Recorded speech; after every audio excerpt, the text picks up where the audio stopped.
My name is Elliot, and you are watching Exposed.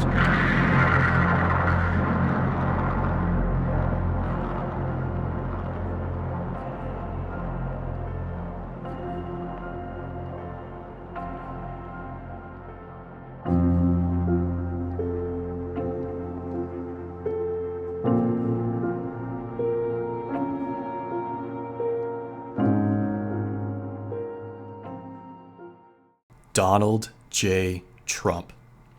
The election that threw America into shambles and wiped away the hope we had for a better society.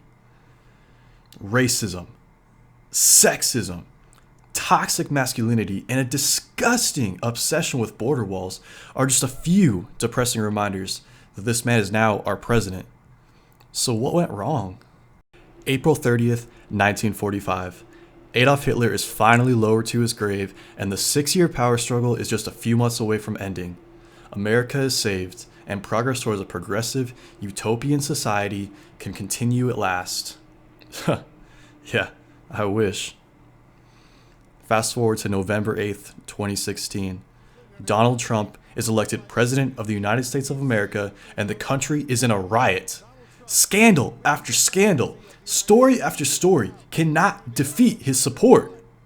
No other man can come under as much fire yet still come out on top. So how did he do it? Well, that's simple. It was all part of the plan.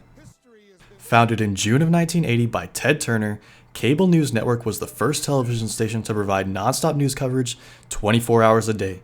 The most trusted name in news. Facts first. These are slogans which helped propel CNN to the massive name we know it is today.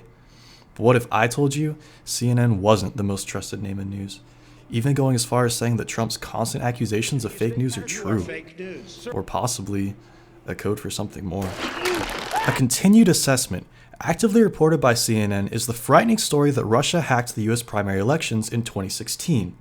While these accusations have merit, they are only telling a half-truth. Take a look at how many times Trump has visited Russia since 2015. 3 times.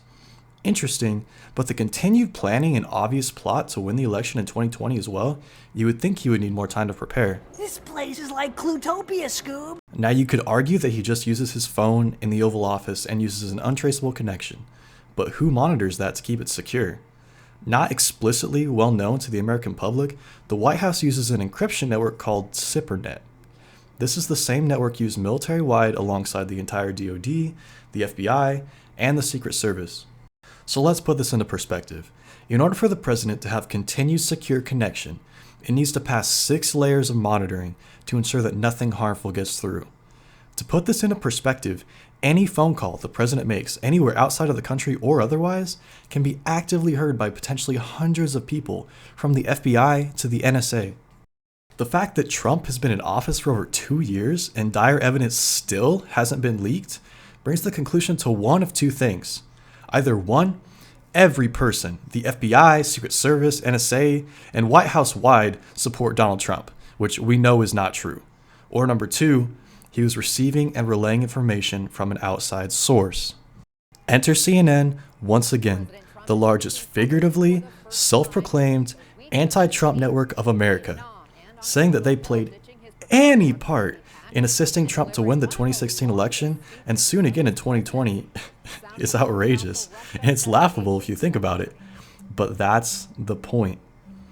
A lesser reported fact is that CNN has visited Russia 14 times since August of 2015. They can dumb it down to worldwide news, if you will, but that's excessive, especially regarding the fact that Trump takes up 80% of the news on their channel daily, without fail. The continuous rivalry between Donald Trump and CNN's Jim Acosta only serves to echo the point further that the two couldn't possibly be further apart. Only this is where the cracks in their relationship really begin to show. I'm sure that you're well aware of the events that transpired November 8th, 2018. Jim Acosta's press pass was rebuked by the White House, making it national news across the country. White House is suspending CNN chief White House correspondent Jim Acosta's press pass. CNN was... I'm sorry.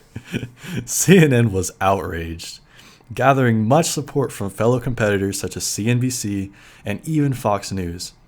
Do you remember the national news regarding the press pass being reinstated? Yeah, me either. Because it was literally reinstated 11 days after, on November 19th, the same year.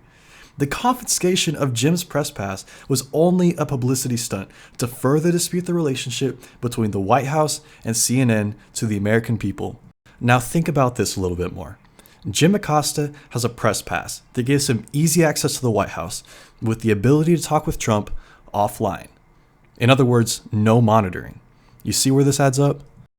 Now, as we look forward to 2020, considering all of this information from the last 3 years, Trump nor CNN could possibly be in a better position than they are right now.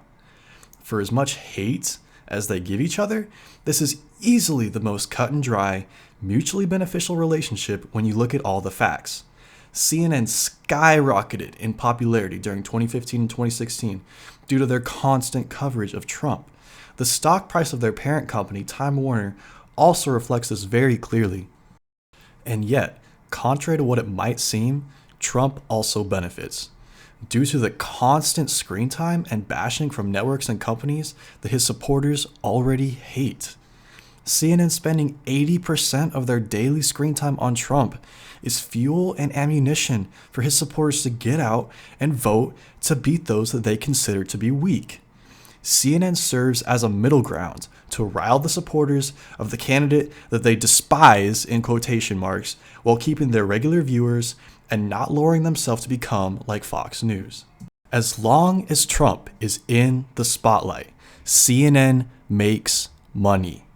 And when CNN makes money, Trump gets free advertisement around the clock. And if that still wasn't enough to give it away, I mean, I don't know what to tell you. It's pretty obvious. So for real, we have to be serious about this. Take what you see and do something about it. We as Americans cannot stand by and let issues like this go under the rug. 2020 is coming up fast, and if this happens again, America can only get a lot worse. If you made it to the end of this video, then give yourself a pat on the back.